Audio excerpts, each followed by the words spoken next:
दुनिया से जाने वाले।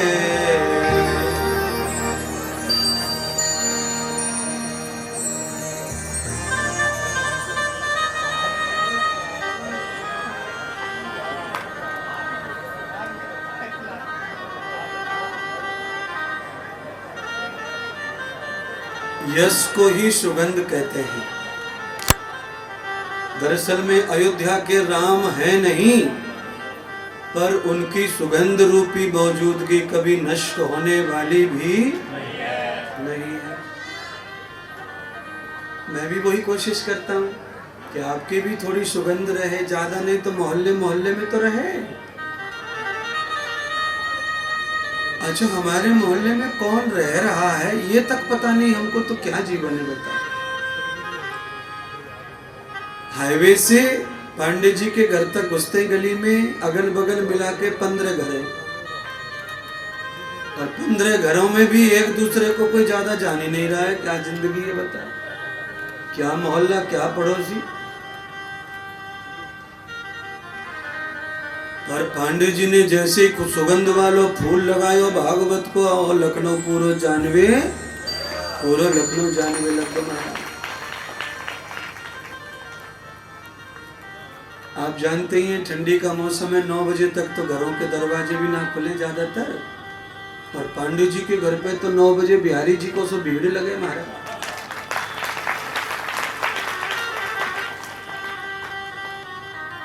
घर की पुजाई हो रही है, धुआंधार, लोग माथा टेक रहे हैं,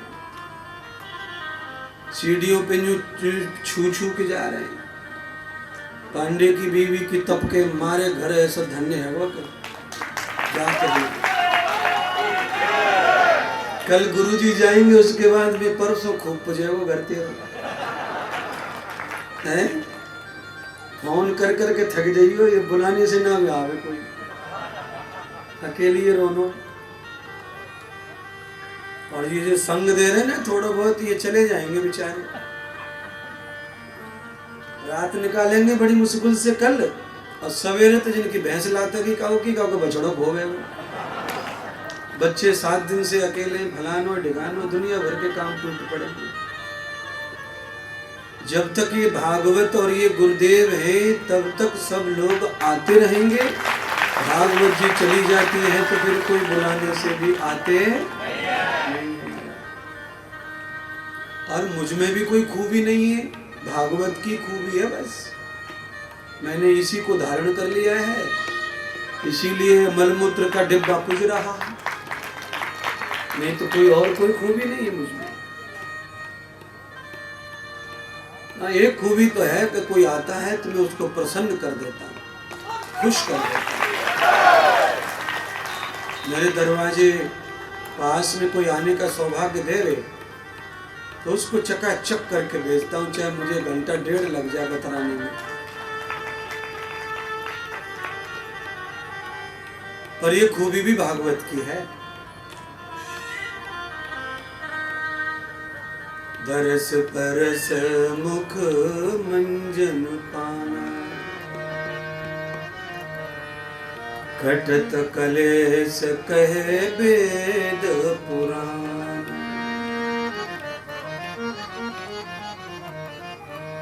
पावे भाग्य नुसार समाधि, देहक दर्शन रूप प्रभावी।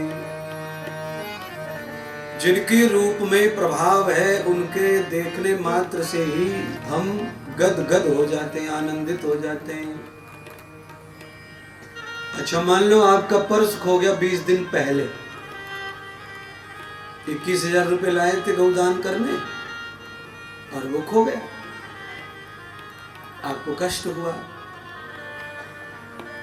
10-15 दिन नहीं मिला, आपने ढूंढा भी नहीं, मान लीजिए आपने समझ लिया इतनी भीड़ में अब क्या मिलेगा, थोड़ी जान तो गया तो गया।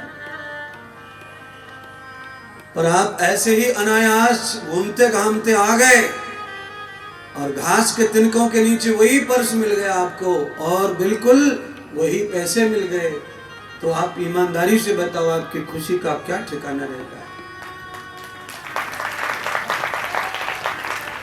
खोया हुआ अच्छा सामान जब आदमी को मिलता है तो फिर आदमी का कलेश खत्म हो। गोस्वामी जी ने ऐसा ही लिखा,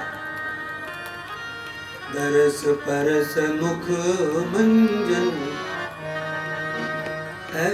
अच्छा ईमानदारी से बताओ, कल जो जिठानी जी, आपकी जिठानी कल दरवाजे पे निकल के हट के यूं यूं कर रही, हाथ फिरा रही यूं, और फिर यूं से भी काम ना चले तो यूं, तेरे दोनों जाएंगे, दोनों ट्रक के नीचे जाएंगे, ऐसी कहे जिठानी।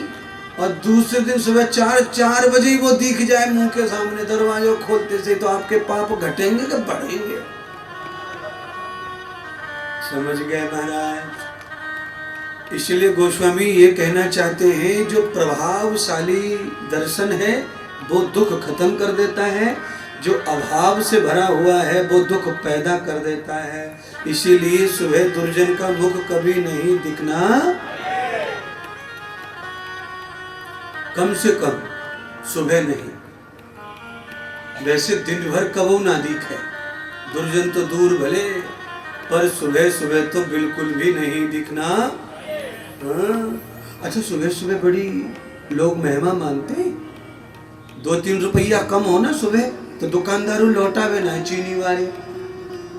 अच्छा कोई बात नहीं, कितने लाए? 32 है, वैसे तो 36 ले जाओ। बौनी के बखत आदमी हाथे को नहीं रोकता और ईमानदारी से पूरा तौल के देता है पहले ग्राहक को। तो सुबह की महिमा अलग है। इसीलिए महात्मा इंद्रदेव के बनाई हुई कुछ पंक्तियां हैं जो गुनगुनाता रहता हूं। जो प्रातः काल उठ जाता है, जीवन में वही सुख पाता, आनंद की वर्षा होती है और वो अमृत पीता जाता है। जो प्रातः काल उठ जाता है, जीवन में वही वर पाता। ये भी मैं नहीं कह रहा, मैंने पढ़ा और अपनी भाषा में उसकी पढ़ाई को नकल कर ली, अपनी पढ़ाई में लिख दिया। ये भी गोस्वामी जी कह रहे हैं, प्रातः काल उठ कहीं रघु आता, मारत पिता गुरु नावई माता। हाँ जी,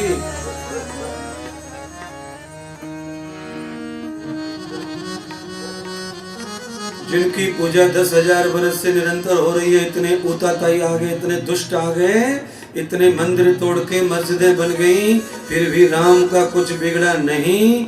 तो फिर इससे ये समझ आना चाहिए कि हमारे शरीर को भी भस्म कर दें घर वाले, तो भी हम कहीं न कहीं मंदिर में जिंदा रहने चाहिए। ऐसा कुछ कर लो भैया। और इंद्रदेव महाराज तो कितने भोले सरल हैं। मैंने कहा थोड़ा थोड़ा हिस्सा डाल के हमेशा के लिए मजबूत हो जा, भगवान के खाते में खाते जोड़ दो।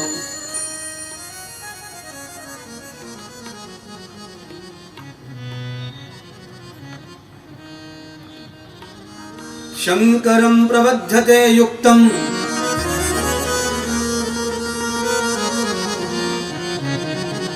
सभी लोग मिलके कथा करते हैं तो उसका पहला फल यह है कि संगठन बना रहता है, भाईचारा बहनचारा बना रहता है, भक्तचारा बना रहता है, और एक नया धार्मिक परिवार बड़ा होता हो जाता है। और धार्मिक परिवार जब बड़ा हो जाता है तो क्या कहेंगे,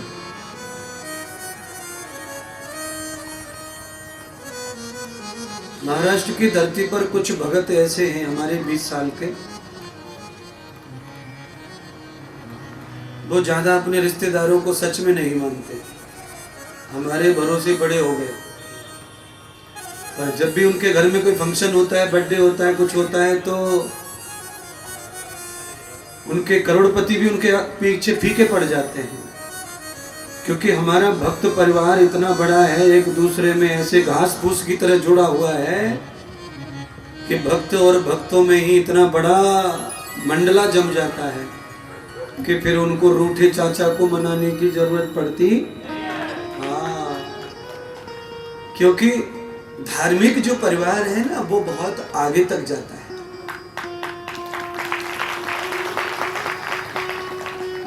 तो धार्मिक परिवार कैसे बड़े होते हैं, तो उसका एक ही मान्यता है, धर्म हमेशा सत्संग में ही बढ़ता है और कहीं बढ़ने वाला नहीं। आप मंदिर की दोस्ती ज्यादा दिन नहीं चलती है, ध्यान रखना, पर सत्संग में दोस्ती बहुत लंबे समय चलती है।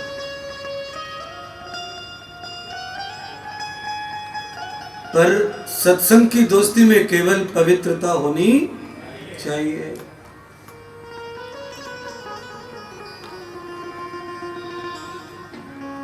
सत्संग की दोस्ती में अगर गंदापन है, लाचारी है, तो इससे बड़ा अपराध भी कुछ नहीं है। साधु के सामने, भागवत जी के सामने, गणेश जी की स्थापना के सामने कोई कुकर्म की सोचे, इससे बड़ा गद्दार कोई नहीं हो सकता।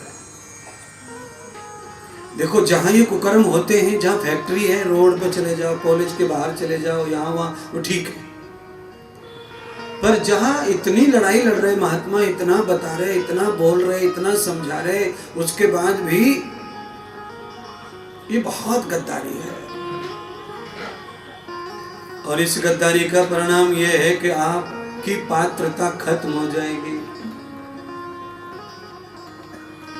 और आप जानते होंगे, एमएलए का चुनाव लड़ने के लिए अगर कोर्ट ये कह दे कि तुम्हारी पात्रता खत्म हो चुकी है, तो वो रो रो के थक जाता है, पर कहीं भी लाइन बैठती फिर नहीं। आखिरी बात कह के कथा में ले चलता हूं आपको। कथा भागवत की है और ये बात मेरी है जो आपके सबसे ज्यादा काम आती है, और इसी के लिए विश्व में मेरी पहचान है, अनमोल बातें सुनाने के लिए।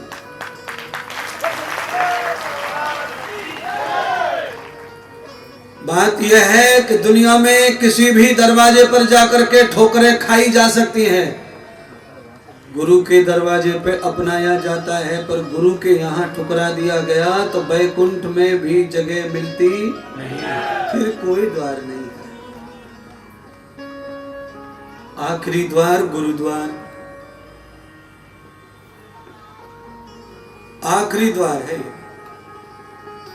16 मुंह से खाए बिलैया, तप पे बैठी, ऐसा कहते हैं यूपी के लोग।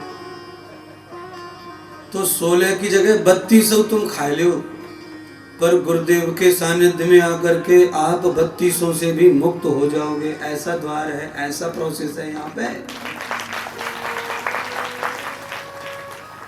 अब गुरु के द्वार आके भी पाप ही करो, तो फिर कौन से द्वार पर कौन छुड़ावेगो।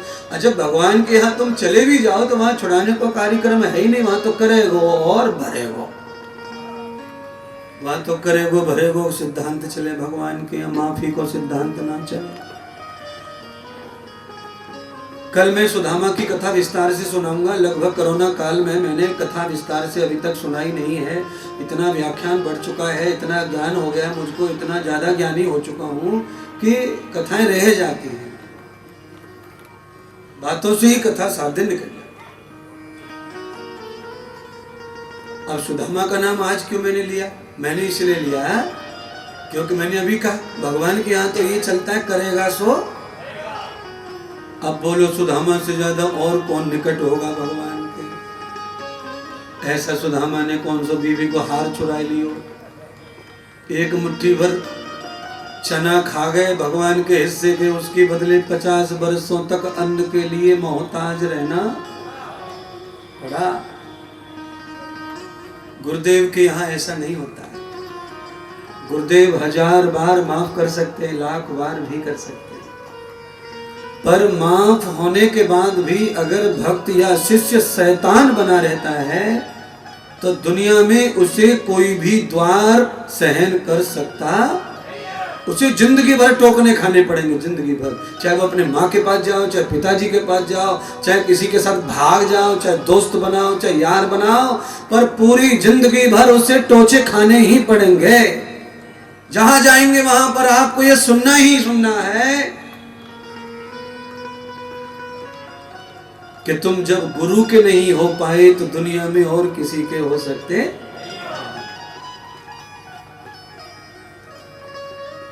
आज भले ही तुम्हें घर वाले स्वीकार कर ले,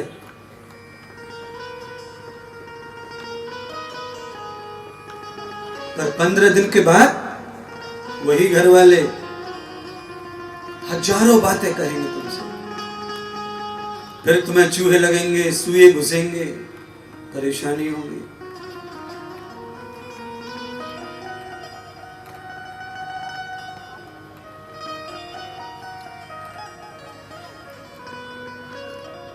आप भी गाएंगे तो अच्छा लगेगा। दरबार हजारों देखे हैं, पर मेरे गुरुवर जैसा द्वार नहीं।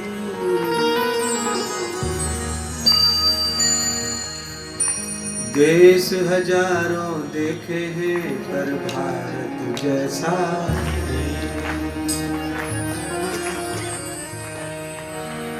चाहे जितना भी पाश्चात्य संस्कृति का प्रभाव हो, फिर भी 50% लोग अपने माता पिता के पैर होली दिवाली छू ही लेते हैं।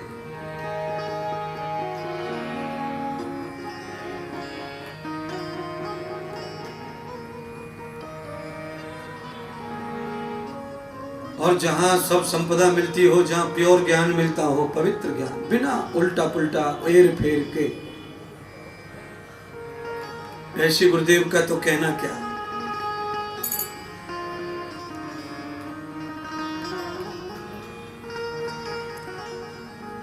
सिर का ताज तुम्हें पहना दिया है, और उस ताज का सम्मान जो नहीं करता है वो ये समझ ले कि उसके पिछले जन्मों के पाप उसको अब आगे बढ़ने देते नहीं है।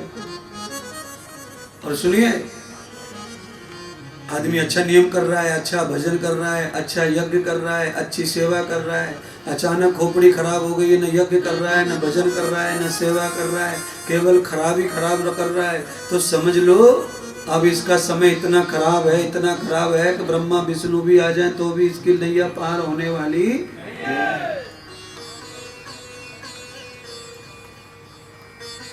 अच्छा, आप किसी भी प्रश्न को लिखो एग्जाम में आंसर के रूप में, और प्योर लिख दो, सटीक लिख दो, सही लिख दो, और सही आंसर देने के बाद में उस पर स्याही फैला दो। आपने जो पढ़ा और सही उत्तर भी दिया, आपके नंबर भी परफेक्ट आने वाले थे, पर जो आपने पाप की, कुकर्म की, गलतियों की स्याही फैला दी है, उसकी वजह से 0/0 से ज्यादा मिलने वाला। जान के भी जानता है तभी तो आंसर दिया, तभी तो लिखा पेपर में सही सही। पूरी साल मेहनत की और आंसर भी सही किया, पेपर भी सही लिखा, पर गलती से स्याही उड़क गई और टाइम खत्म हो गया, दोबारा कॉपी ले नहीं सकता, लिख नहीं सकता, घंटी बज चुकी है। अब केवल तुमको गर्त में जाना है, नरक में जाना है, दुख में, क्लेश में जाना है। ये केवल गुरु में ही ये गुण होता है। जो सच्चे गुरु हैं, जो वास्तविक गुरु हैं, उनमें ये गुण होता है कि वो स्याही फैल जाए तो वो अगले महीने फिर से तुमको एक मौका और दे देते हैं।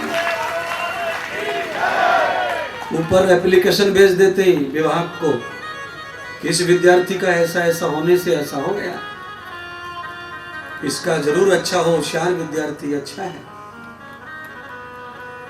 एप्लीकेशन गया, स्कूल से मान्यता है उसको। कितने बच्चे हॉस्पिटल में पेपर देते हैं, सही है तो उसकी मदद होती है, पर जो सही है ही नहीं, रॉन्ग है, उसकी कोई मदद करता नहीं है। और मैं कहता हूं जिसे गुरु ने ही ओके कर दिया भाग, तो अब वो क्या काम का बचा है? उसकी जिंदगी किस काम की? एक श्वास भी व्यर्थ है उसकी।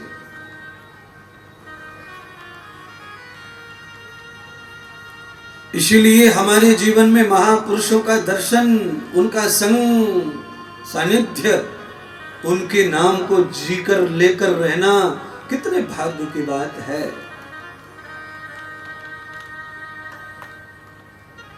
मुझे अच्छा संग नहीं मिला होता तो मेरा क्या हाल होता भगवान ही जाने।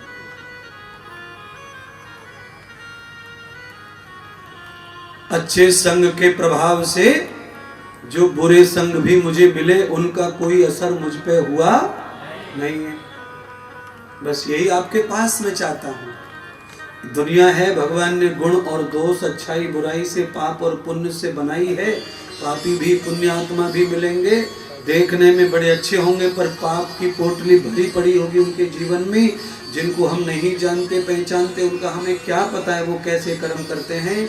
हमारे सामने आए हैं, बड़ा अच्छा दिख रहे हैं, अच्छा बोलते हैं, अच्छा सब कुछ है, बस एक दिन 2 दिन 4 दिन के बाद हम फ्री हो जाते हैं। उस संग की वजह से थोड़ा बहुत दुख भी आते हैं, भोग लेते हैं, पर कम संग खराब हुआ इसलिए जल्दी साफ होके आगे बढ़ जाते हैं, आगे निकल जाते हैं। पर जब हमारा पुण्य प्रताप कम होता है, ध्यान यज्ञ कम होता है, सेवा कम हो जाती है, हमारी अंदर से वफादारी चली जाए और चालाकी पैदा हो जाए तो हमारी ऊर्जा भी क्षीण हो जाती है। फिर अच्छी बात भी जल्दी समझ में आती नहीं। अच्छा आप ही बता, आदमी को मलेरिया हो जाए तो कितनों बढ़िया खाना बना दे, वो ना ही बोले। बोलो क्यों? शरीर खराब होने से मानसिकता भी खराब हो जाती है, तो अच्छे भोजन में भी मन लगता नहीं लगता। ऐसे ही व्यक्ति के जीवन में जब पाप आ जाता है, कुचरित्र आ जाता है, छल आ जाता है, तो फिर उससे अच्छी सलाह भी नहीं जमती।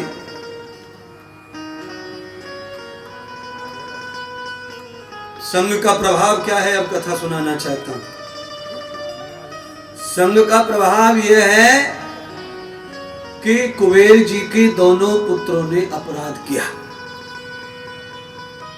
मणिग्रीव और नल कुबेर ने नारद जी का अपमान किया नदी में नहाते समय। नारद जी ने कहा ये तो गलत है, साधु संत महात्मा त्यागी तपस्वी इस घाट पे नहाते हैं और तुम नंगे नहा रहे हो, लंगोट धारण करो। नहीं माने। नारद जी ने श्राप दे दिया कि तुम बिन इंद्री हो जाओ, और बिन इंद्री होने का मतलब है पेड़ बन जाओ, पेड़ पौधा बन जाओ। मैं आपको ईमानदारी से कहना चाहता हूं, भागवत में 27 नरकों का व्याख्यान है। एक नरक वो है पेड़ बनना। पेड़ बनना एक नरक है। दुनिया के सभी पक्षी पेड़ के ऊपर मलमूत्र करते हैं। आप बताइए, आपके ऊपर कोई थूक दे, क्या महसूस करेंगे आप? कुर्सी वालों जरा बता दो कैसा लगेगा? बोलिए, बड़ा कठिन है महाराज। है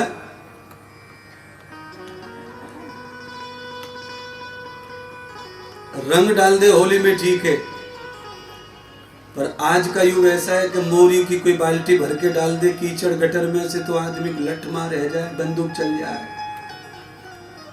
और दोनों ही होली खेलना चाहते थे पर वो वाली नहीं खेलना चाहते थे। रंग लाओ, गुलाल लगाओ। कारण क्या है बताओ? कारण यह है कि है तो गटर में भी पानी, पर गटर में टॉयलेट का पानी भी आता है, बाथरूम भी आता है, शौचालय के माल भी आवे, सब गड़बड़ है। बस आप इससे ये इशारा समझ जाइए कि पेड़ के ऊपर कितना थूकना मुतना सब चलता। गर्मी पड़ो तो पेड़ को वहीं ठठरना है, मरना है, सूखना है। ठंडी पड़ो तो वहीं, बरसात पड़ो तो ये नरक है। भोग को केवल भोगते रहना ही नरक है, और भोग से मुक्त होना ये भी, ये मनुष्य शरीर के अलावा किसी शरीर को प्राप्त नहीं है। एक ही शरीर है मनुष्य का, जो कर्म का भोग भी भोग सकता है और कर्म के भोगों से मुक्त भी हो सकता है। इसे कर्म योनि भोग योनि दोनों माना गया है। हम हाथी को भले गणेश माने पर वो भोग योनि का प्राणी है, गणेश नहीं है वो हाथी। गणेश का यंत्र निकाल के गणेश जी को लगाया गया था।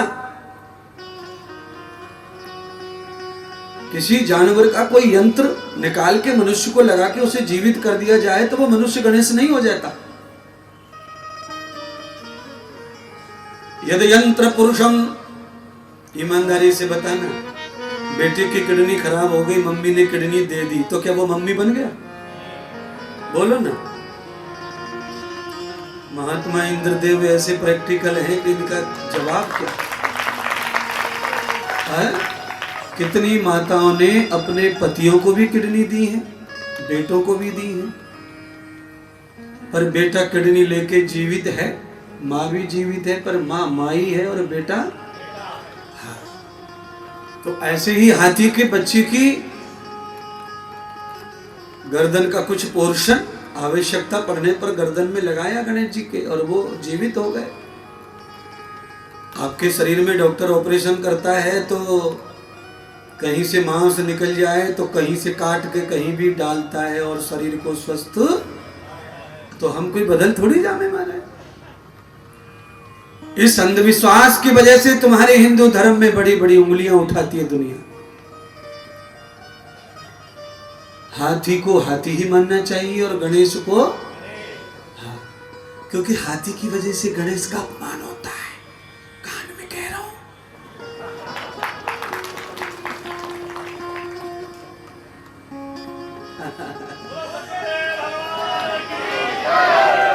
आप समझ गए? बड़ा अपमान हो गया महाराज।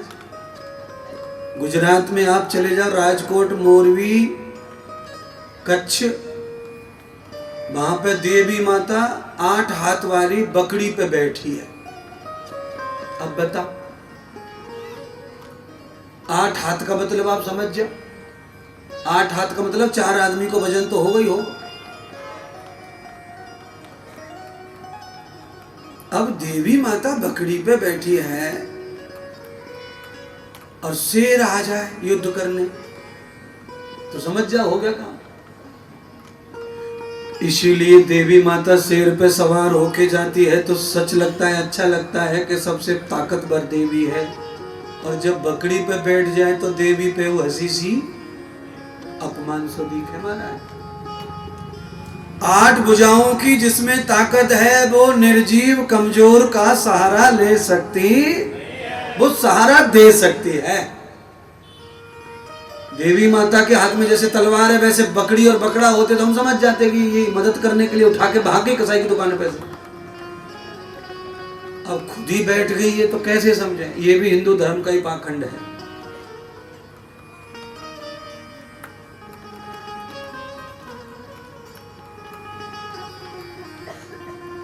महिषासुर नाम के राक्षस को काली माता ने अपनी लंबी जीभ फैला दी थी धरती पे, उसका खून गिरता था तो उससे जंतु पैदा हो जाते थे। दुष्ट जंतु था, उसके खून में ऐसा गुण था कि धरती पे गिरा, स्पर्श हुआ के मनुष्य पैदा हो जाता था।